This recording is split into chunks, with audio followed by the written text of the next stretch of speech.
شاطر جدا في اضعافك.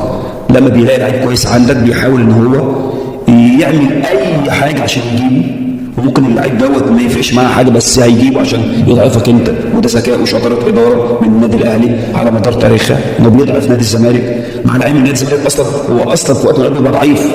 فانت متخيل بقى ان هو بيضعفك اكتر، بياخد منك اللعيبه المميزه فبيخلص عليك.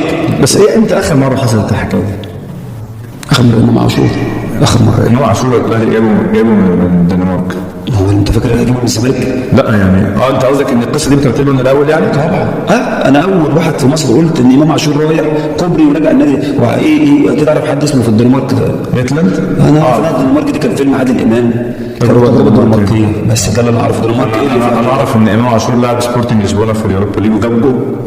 يعني النادي ده موجود على الخريطه، مش نادي يعني. لا النهارده لما امام عاشور بحد انه يكون موجود في الزمالك تلاقيه يروح نادي